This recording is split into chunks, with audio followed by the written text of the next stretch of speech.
Okay, today we're going to learn about socioeconomic status.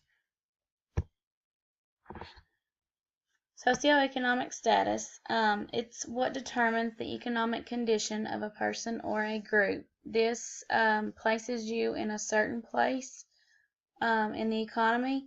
It serves as a composite of the economic status of a family or an individual on the basis of several things: occupation, educational attainment, and income. It's also related to wealth and power, but this is measured a lot easier than wealth and power, who can be quite difficult to measure. Socioeconomic status can be observed in several ways, and it's also determined in 5 areas, and we're going to go over those areas now. The first one is income. Income is the amount of money that you can earn in wages or salaries during the year. This is what you work for. This is like your paychecks. People who contribute at high levels are believed to deserve more pay for their effort, because normally you think of a person who is getting paid more as doing more work or maybe more difficult work. People at the lower end of that continuum are normally unemployed or work in unskilled jobs. Maybe they didn't get a good education or a college degree, so they earn less. They're not expected to receive high economic rewards either. They set the limits of the lifestyle of a family. Depending on what your income is and how much you can afford, that is what your lifestyle will be for your family. Consumption patterns, savings, housing, college, and expenses, those are all based on what your family's income may be. Wealth is the second one. Wealth is anything you've accrued, your savings accounts, your insurance, your stocks, bonds, any property you may own. It provides a partial guarantee of future income and can produce additional income and wealth. The majority of your wealth comes from the equity value of your home, your vehicles, your residential value of household goods. This is what you own. The world's wealth is held by very few people, and these people own 16% of the global economic output. So it's a very small portion of the people who are rated in the highest group of wealth. Wealth also ensures economic security and enhances power and prestige of those who possess it.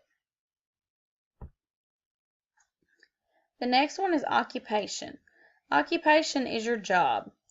The occupation determines income based on the importance of the occupation to society and of one's skill at the job. The type of job you have determines your income. There are many jobs that are maybe harder or more work, and those pay more, and there are some jobs that don't require a lot of skill, so they may be able to pay less, minimum wage or so. Occupation is also a great indicator of a person's socioeconomic status. It indicates how much education a person has received. It suggests the type of people you work with. Probably a lot of the people you work with are going to be around the same, maybe education level or status that you may have.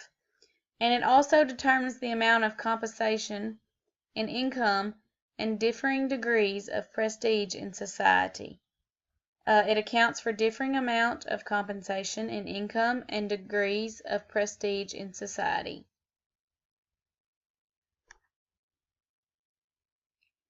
The next one is education.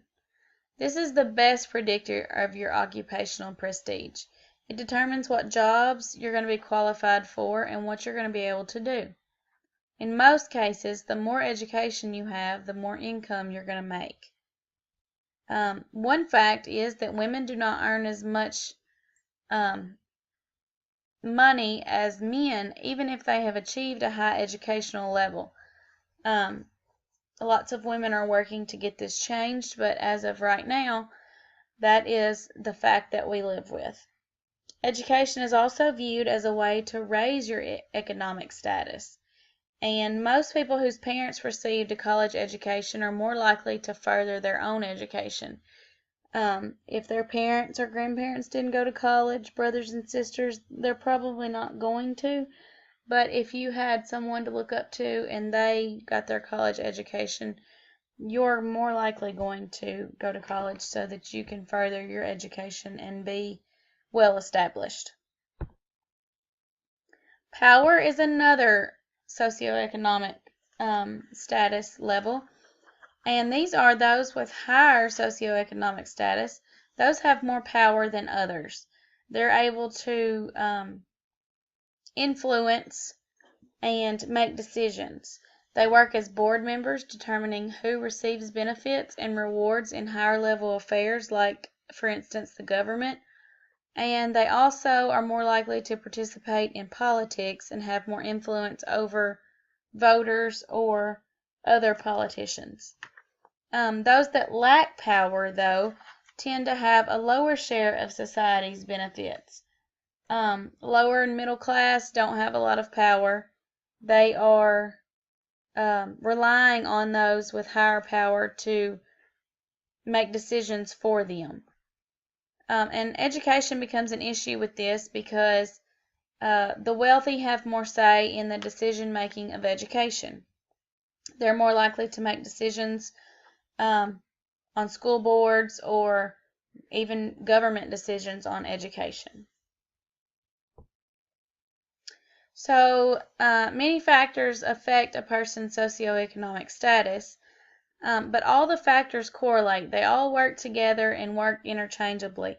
They all rely on each other, and each one has some influence on the other. Power, it gives basis on education, depending on the power of how much you can influence the education process. Wealth determines lots of things. A person's education, it works with wealth, because without money, you're not going to get a good education.